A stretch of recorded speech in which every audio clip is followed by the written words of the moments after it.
नमस्कार साथियों, आज देश जी के ट्रिक में आप सभी का स्वागत है। दोस्तों, इस वीडियो में मैं आपके रेलवे आरपीएफ कांस्टेबल एग्जाम्स के लिए जीके जीएस का टॉप 50 महत्वपूर्ण प्रश्नों को कराने वाला हूं, जो कि आपके एग्जाम्स के लिए काफी ज्यादा महत्वपूर्ण रहने वाला है। तो साथियों, इस वीडियो को आप बड़े ही ध्यानपूर्वक एंड तक जरूर देखिएगा। तो साथियों, आज का पहला प्रश्न है, प्रसिद्ध महाबोधि मंदिर निम्नलिखित में से किस स्थान पर स्थित है? ऑप्शन है कुशीनगर, बोध गया, लुम्बिनी और ऑप्शन डी है सारनाथ है। तो साथियों, प्रसिद्ध महाबोधि मंदिर बोध गया में स्थित है।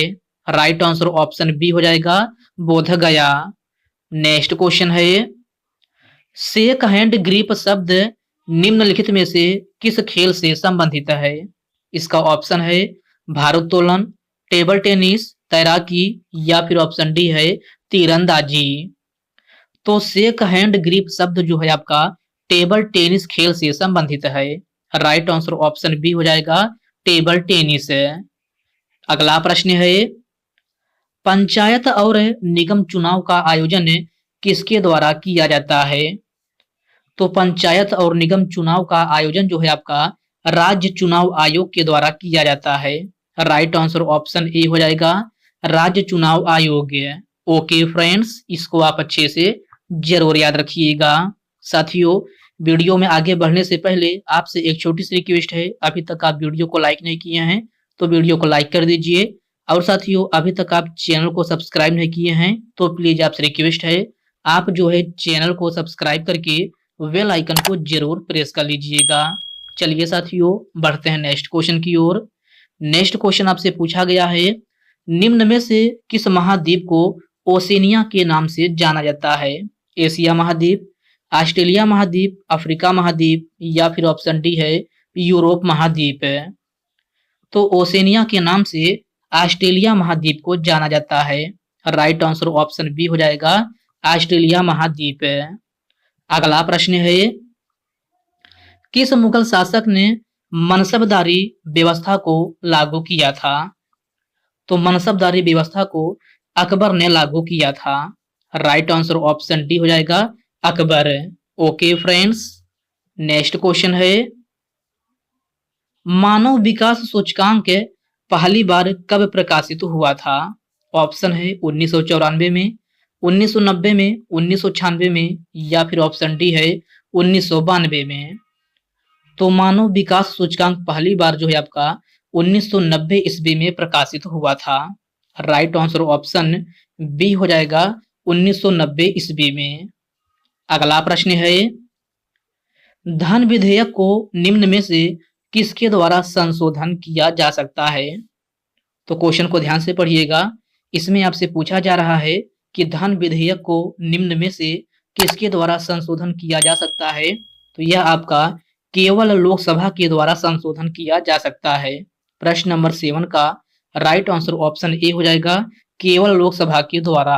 ओके फ्रेंड्स, क्लियर है। चलिए बढ़ते हैं नेक्स्ट क्वेश्चन की ओर। नेक्स्ट क्वेश्चन आपसे पूछा गया है, नॉयलान 66 के निर्माण में किस एसिड का प्रयोग किया जाता है? तो नॉयलान 66 के निर्माण में एडबिक एसिड का प्रयोग किया जाता है। राइट आंसर ऑप्शन डी हो जाएगा, एडबिक एसिड। आपका नेक्स्ट क्वेश्चन है, निम्नलिखित में से किस रंग का प्रयोग ओलंपिक ध्वज में नहीं किया जाता है? लाल, नीला, भूरा या फिर पीला। तो साथियों, किस रंग का प्रयोग ओलंपिक ध्वज में नहीं किया जाता है? तो लाल, नीला और पीला, इन सभी रंगों का प्रयोग किया जाता है, लेकिन आपका भूरा रंग का प्रयोग नहीं किया जाता है। तो आपका प्रश्न नंबर 9 का करेक्ट आंसर ऑप्शन सी हो जाएगा, भूरा रंग। ओके फ्रेंड्स, नेक्स्ट क्वेश्चन है, अंतरराष्ट्रीय तिथि रेखा किस जल संधि से होकर गुजरती है? ऑप्शन दिया गया है बेरिंग जल संधि, बांस जल संधि, पाक जल संधि या फिर ऑप्शन डी है बास्पोर जल संधि। तो अंतरराष्ट्रीय तिथि रेखा जो है आपका यह है बेरिंग जल संधि से होकर गुजरती है। राइट आंसर ऑप्शन ए हो जाएगा, बेरिंग जल संधि। अगला प्रश्न है, किस देश में फुटबॉल का पहला विश्व कप मनाया गया है? तो सभी प्यारे साथी इसका आंसर बताएंगे कि किस देश में फुटबॉल का पहला विश्व कप मनाया गया। तो यह आपका उरुग्वे में मनाया गया है। प्रश्न नंबर 11 का करेक्ट आंसर ऑप्शन डी हो जाएगा। अमेरिका की खोज किसने किया था? तो आपको बताना है कि अमेरिका की खोज किसने किया था। Vasco D gamma, Megasthenes, Christopher Columbus या फिर ऑप्शन डी दिया गया है इनमें से कोई नहीं। तो अमेरिका की खोज जो है क्रिस्टोफर कोलंबस ने की थी। राइट आंसर ऑप्शन सी हो जाएगा, क्रिस्टोफर कोलंबस। अगला प्रश्न है, बसवन्ना के अनुयायी क्या कहलाते थे? तो आपको बताना है कि बसवन्ना के अनुयायी क्या कहलाते थे। तो आपका राइट आंसर ऑप्शन है डी हो जाएगा, वीर शैव। नेक्स्ट क्वेश्चन है, निम्नलिखित में से कौन सी नदी अंतरराष्ट्रीय नदी नहीं है? तो क्वेश्चन को ध्यान से पढ़िएगा। इसमें आपसे पूछा जा रहा है कि निम्नलिखित में से कौन सी नदी अंतरराष्ट्रीय नदी नहीं है। तो साथियों यह आपका महानदी है। राइट आंसर ऑप्शन सी हो जाएगा, महानदी। महानदी जो है आपका यह है अंतरराष्ट्रीय नदी के अंतर्गत नहीं आती है। तो आपका प्रश्न नंबर 14 का करेक्ट आंसर ऑप्शन सी हो जाएगा। अगला प्रश्न है, पंजाब हरियाणा के मैदानी क्षेत्रों में खादर मिट्टी को किस नाम से जाना जाता है? तो पंजाब हरियाणा के मैदानी क्षेत्रों में खादर मिट्टी को वेटलैंड के नाम से जाना जाता है। प्रश्न नंबर 15 का करेक्ट आंसर ऑप्शन डी हो जाएगा। गंगा में राष्ट्रीय राजमार्ग संख्या 1 किन किन क्षेत्रों के बीच बहती है? तो क्वेश्चन को ध्यान से पढ़िएगा। इसमें आपसे पूछा जा रहा है कि गंगा में राष्ट्रीय राजमार्ग संख्या 1 किन किन क्षेत्रों के बीच बहती है। तो साथियों यह आपका इलाहाबाद और हल्दिया के बीच में बहती है। राइट आंसर ऑप्शन ए हो जाएगा, इलाहाबाद और हल्दिया। ओके फ्रेंड्स, क्लियर है। चलिए बढ़ते हैं नेक्स्ट क्वेश्चन की ओर। नेक्स्ट क्वेश्चन आपसे पूछा गया है, संविधान के कामकाज की समीक्षा करने वाले राष्ट्रीय आयोग के अध्यक्ष कौन थे? तो संविधान के कामकाज की समीक्षा करने वाले राष्ट्रीय आयोग के अध्यक्ष मनेपल्ली नारायण राव वेंकट चलैया थे। प्रश्न नंबर 17 का करेक्ट आंसर ऑप्शन सी हो जाएगा। संविधान में उल्लिखित बजट को क्या कहा जाता है? तो आपको बताना है कि संविधान में उल्लिखित बजट को क्या कहा जाता है। तो इसे वार्षिक वित्तीय विवरण कहा जाता है। प्रश्न नंबर 18 का करेक्ट आंसर ऑप्शन डी हो जाएगा, वार्षिक वित्तीय विवरण। ओके फ्रेंड्स, नेक्स्ट क्वेश्चन है, अर्थशास्त्र में टर्म ग्रोथ का अर्थ क्या होता है? तो सभी प्यारे साथी इसका आंसर बताएंगे कि अर्थशास्त्र में टर्म ग्रोथ का अर्थ क्या होता है। तो साथियों इसका अर्थ जो है आपका आर्थिक वृद्धि होता है। राइट आंसर ऑप्शन डी हो जाएगा, आर्थिक वृद्धि। ओके फ्रेंड्स, इसको आप अच्छे से जरूर याद रखिएगा। आपका नेक्स्ट क्वेश्चन है, हाथी उत्सव कहाँ मनाया जाता है? उज्जैन में, मथुरा में, जयपुर में या फिर उदयपुर में? तो हाथी उत्सव जो है आपका यह है जयपुर में मनाया जाता है। प्रश्न नंबर 20 का करेक्ट आंसर ऑप्शन सी हो जाएगा। राजस्थान का पुष्कर मेला किस माह में लगता है? तो सभी प्यारे साथी इसका आंसर बताएंगे कि राजस्थान का पुष्कर मेला किस माह में लगता है।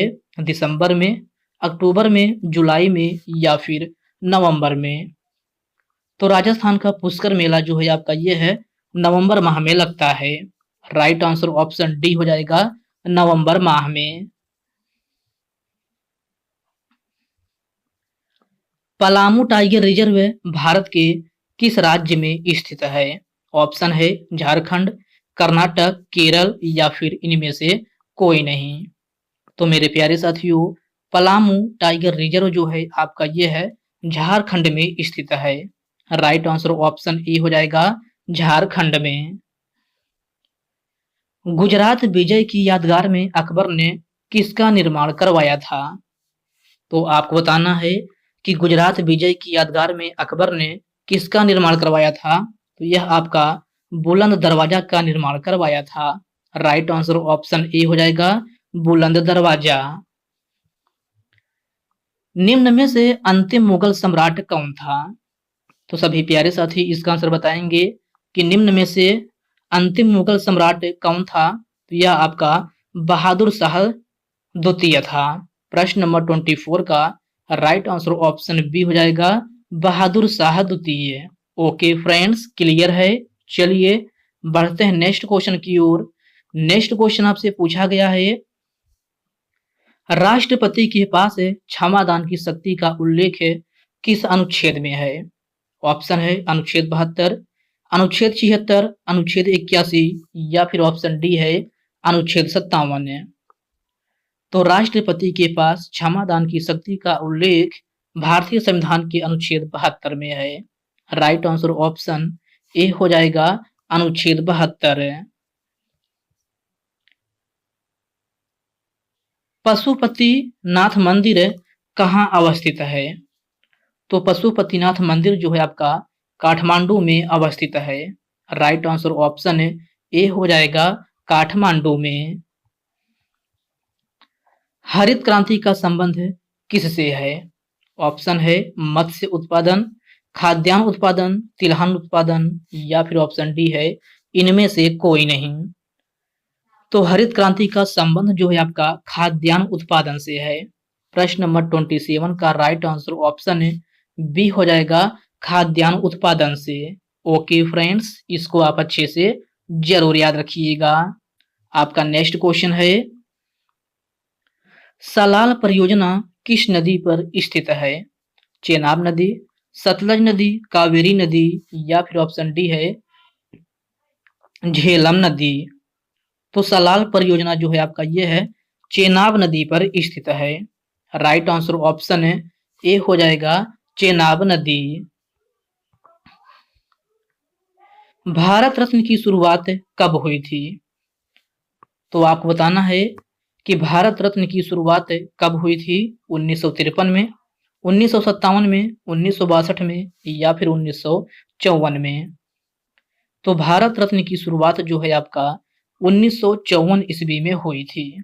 राइट आंसर ऑप्शन डी हो जाएगा 1954 ईस्वी में। ओके फ्रेंड्स, इसको आप अच्छे से जरूर याद रखिएगा।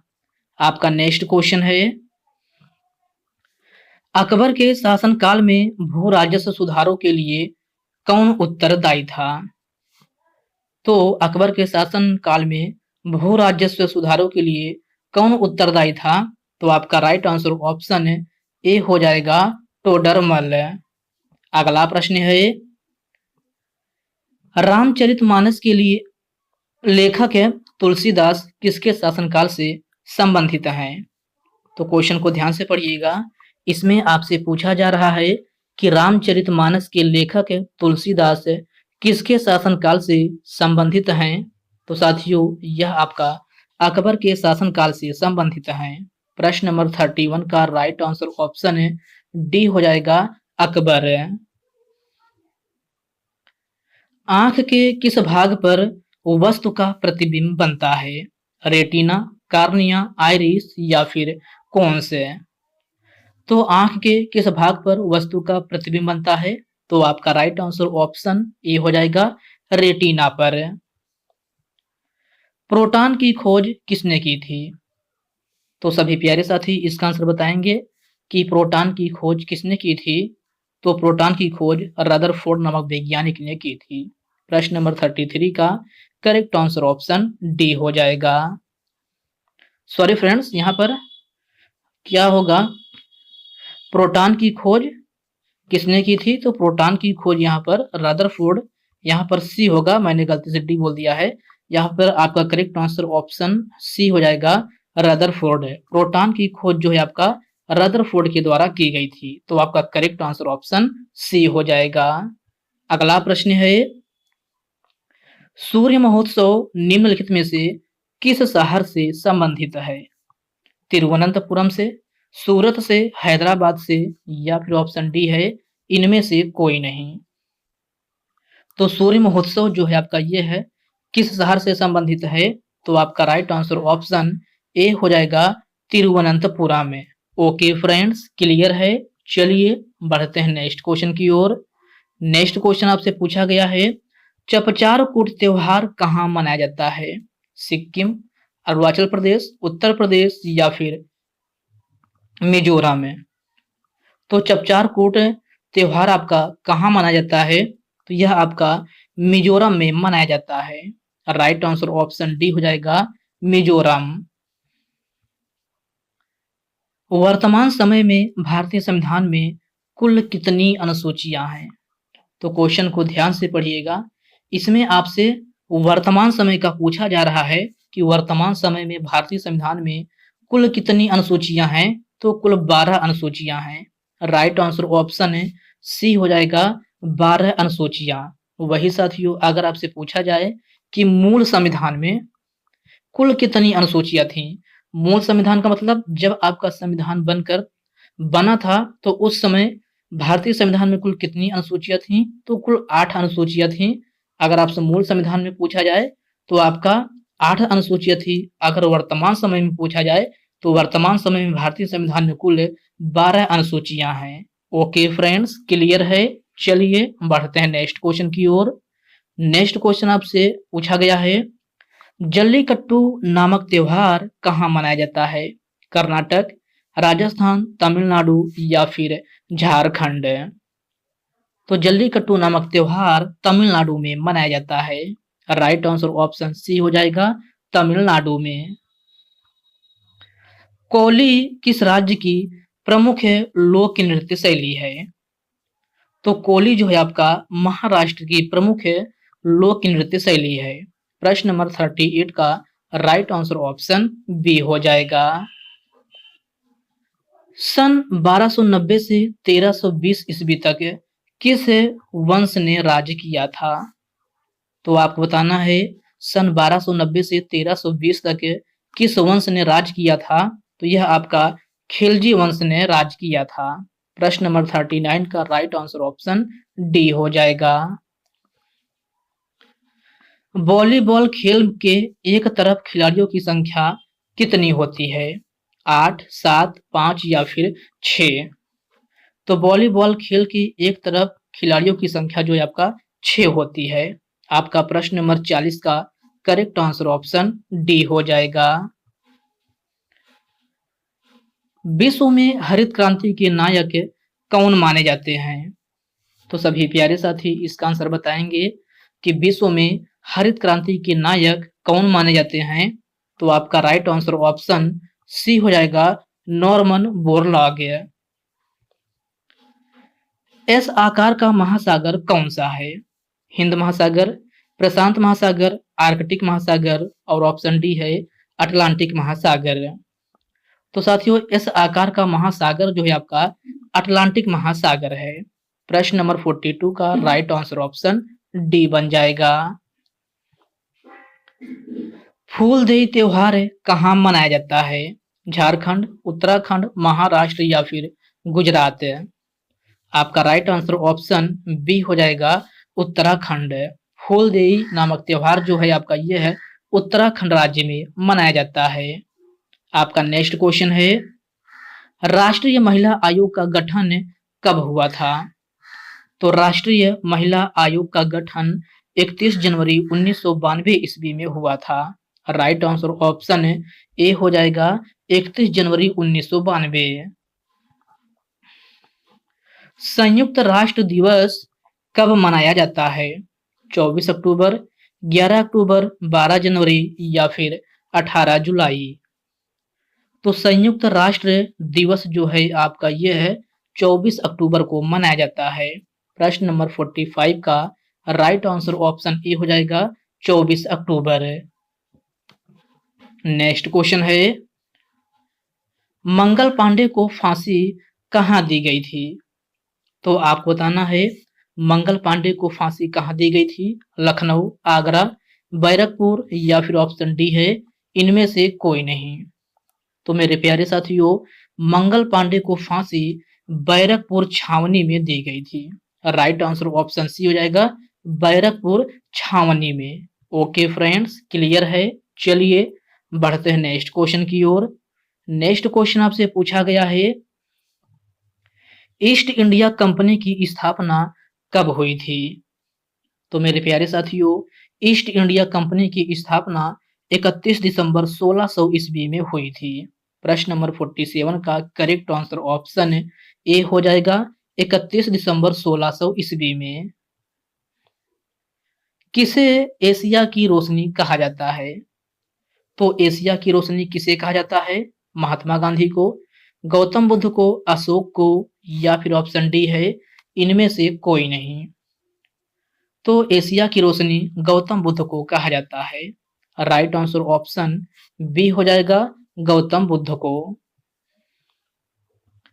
भारत के राष्ट्रीय गान के रचयिता कौन है? सरोजिनी नायडू, अरविंद घोष, रविंद्रनाथ टैगोर, या फिर ऑप्शन डी है इनमें से कोई नहीं। तो भारत के राष्ट्रीय गान के रचयिता रविंद्रनाथ टैगोर हैं। राइट आंसर ऑप्शन सी हो जाएगा, रविंद्रनाथ टैगोर है। ओके फ्रेंड्स, क्लियर है। चलिए बढ़ते हैं नेक्स्ट क्वेश्चन की ओर। नेक्स्ट क्वेश्चन आपसे पूछा गया है, भारत का राष्ट्रीय आदर्श वाक्य क्या है? तो भारत का राष्ट्रीय आदर्श वाक्य क्या है? तो यह आपका सत्यमेव जयते है। राइट आंसर ऑप्शन बी हो जाएगा, सत्यमेव जयते। लोदी वंश का संस्थापक कौन था? ऑप्शन है सिकंदर लोदी, इब्राहिम लोदी, बहलोल लोदी, या फिर ऑप्शन डी है इनमें से कोई नहीं। तो साथियों, लोदी वंश का संस्थापक कौन था? ये क्वेश्चन आपके लिए होमवर्क रूप में है। सभी साथी इसका आंसर कमेंट बॉक्स में कमेंट करके जरूर बताएंगे कि जो है आपका लोदी वंश का संस्थापक कौन था। ये प्रश्न नंबर 51 आपका जो है होमवर्क रूप में है। तो साथियों, आज के इस वीडियो में बस इतने ही प्रश्न। साथियों, यह वीडियो आपको कैसी लगी आप कमेंट बॉक्स में कमेंट करके अपना फीडबैक जरूर दीजिएगा। और साथियों, यह वीडियो आपके लिए थोड़ा भी हेल्पफुल लगा हो तो इस वीडियो को लाइक कर दीजिए, अपने साथियों के साथ शेयर कीजिए। फ्रेंड्स, अभी तक आप चैनल को सब्सक्राइब नहीं किए हैं तो प्लीज आपसे रिक्वेस्ट है, आप जो है चैनल को सब्सक्राइब करके बेल आइकन को जरूर से जरूर प्रेस कर लीजिएगा। चलिए साथियों, इसी के साथ हम मिलते हैं किसी नेक्स्ट वीडियो में। तब तक के लिए जय हिंद दोस्तों।